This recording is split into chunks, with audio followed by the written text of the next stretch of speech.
do it. Open it. Open it. Don't you have the key? Yes. The bots in Half-Life aren't the brightest cooks in the in the kitchen. You tell them often to wait, and they won't. You say wait here, and they wait there, and then you walk 25 yards away, and they go, "Oh my God, I've got to catch up with you." Yeah. Oh boy. This is as much about my fears about this whole thing, but I don't know. Yeah, we're going to the core. We got to get down there because we've got 5 minutes before we are fatally dosed with radiation. And it's funny, when I did disaster response simulation, I attended this one seminar in decontaminating. Yeah, just a sec here. All right, sorry. Where do we get these? Just a sec. All right, here we go. No, I can't wait. Yeah, here it comes. Yeah, we were talking about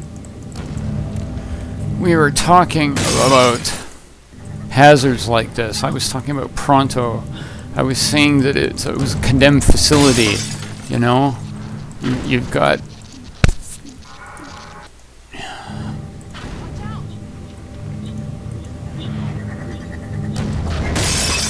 shit. You got to maneuver through this facility fraught with dangers. You don't know where.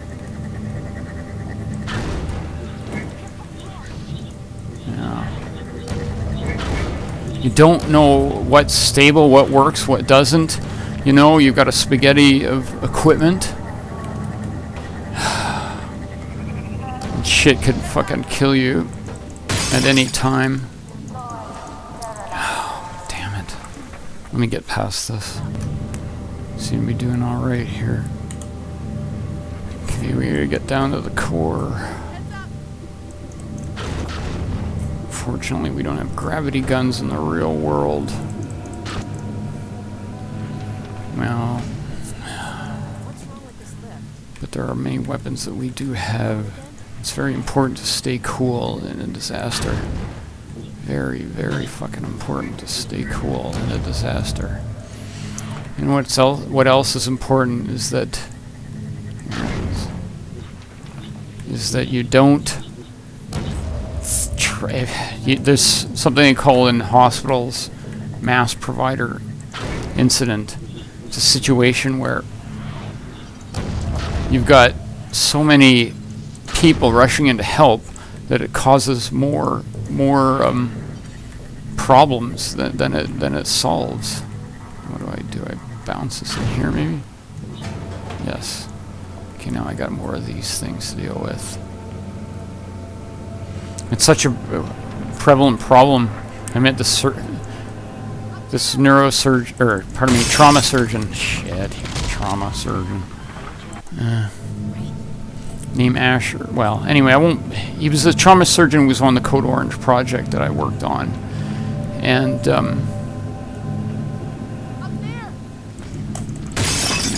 boy, God, isn't that what these problems are like? They're just, it's like Buddhists, what the Buddhists say. You keep doing the same thing until you get it right. Do what you did last time. Just a second. All right.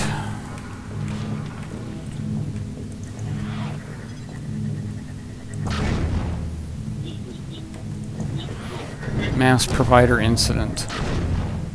The surgeon said that you would give them bullshit jobs just to and you did it. You just do it. Just give bullshit jobs to occupy the well-intentioned people who are showing up there.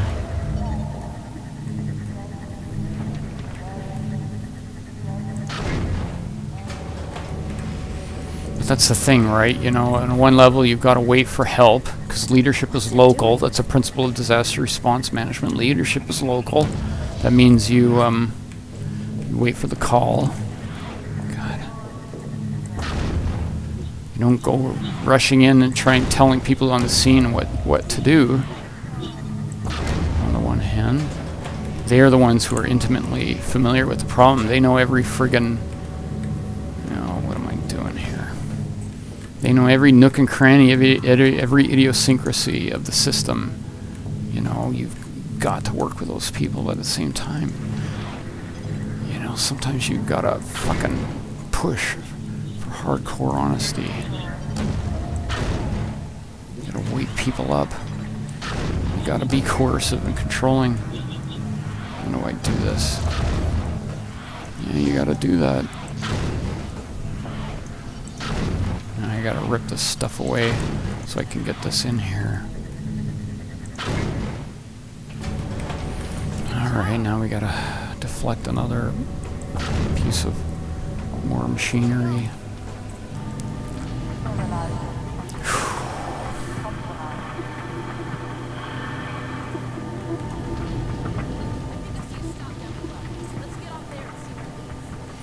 Stop down below, yeah, right. Fuck. How could you discern anything? It's just complete chaos. You know. Facilities like this are death traps. Confined spaces are death traps. In games, you go into friggin' mines and so on all the time without any oxygen or anything. You do that in the real world, you can die. There was a case, a heartbreaking case. Guy goes down into a fucking septic tank. Falls unconscious.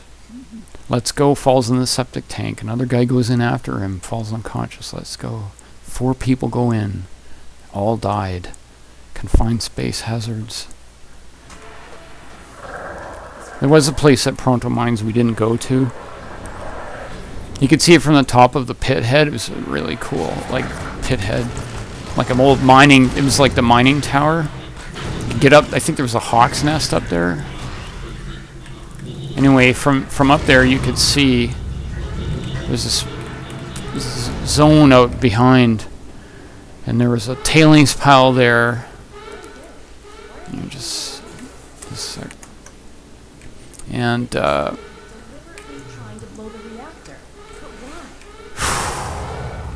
save face, I don't know. No, they're not doing that. Pardon me.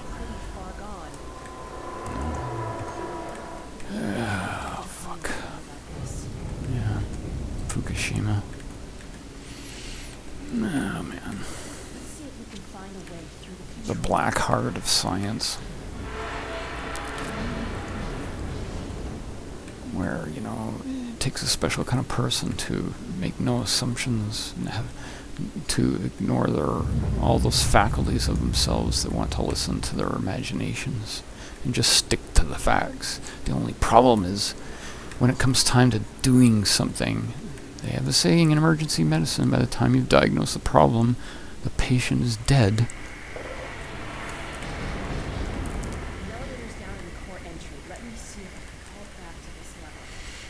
Anyway, mass provider incident. You don't want to...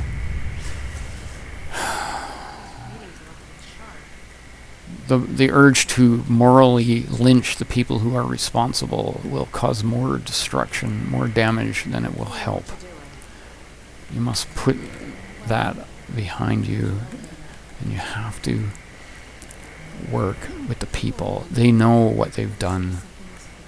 They know what they've done. Something this big, you know.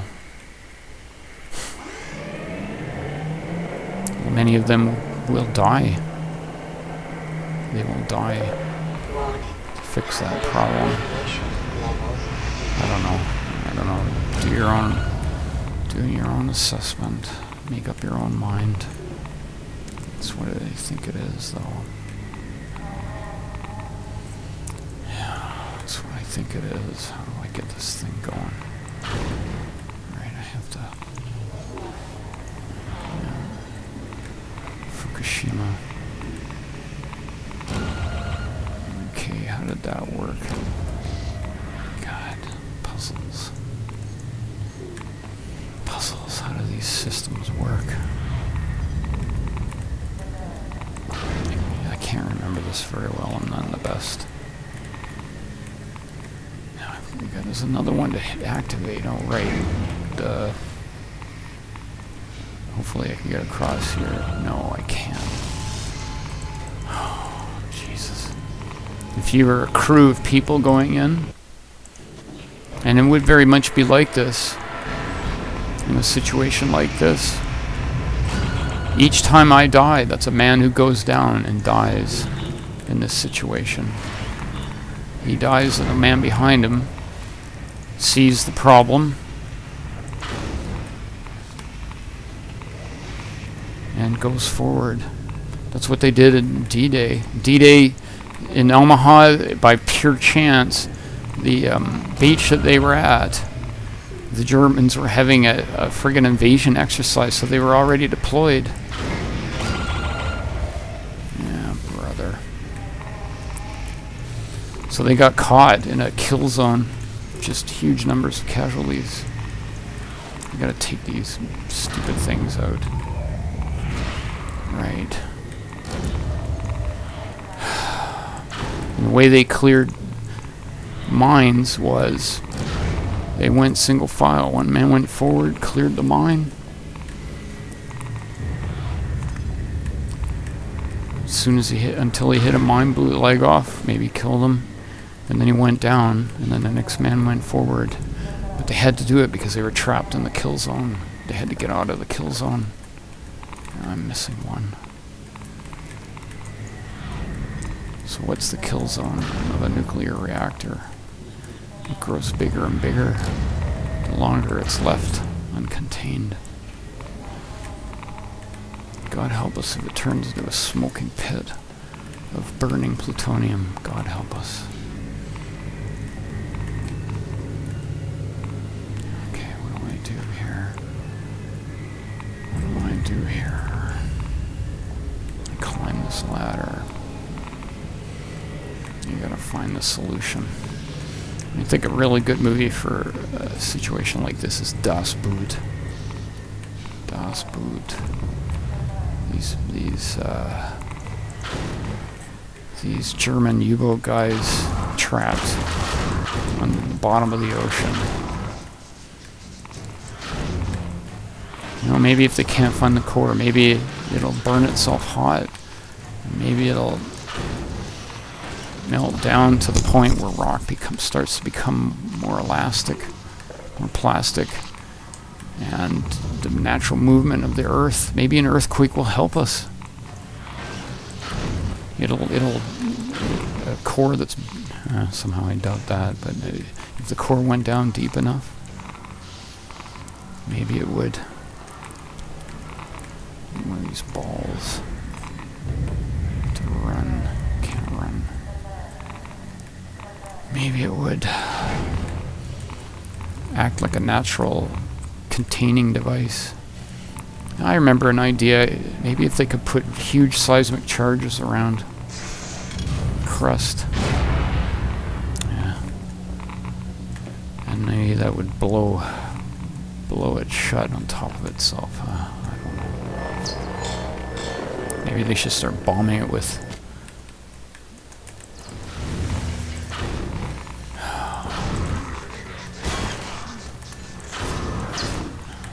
those things are called man hacks.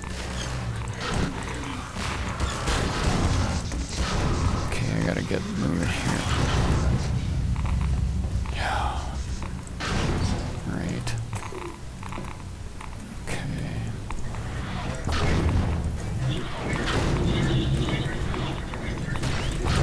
Gotta get out of here.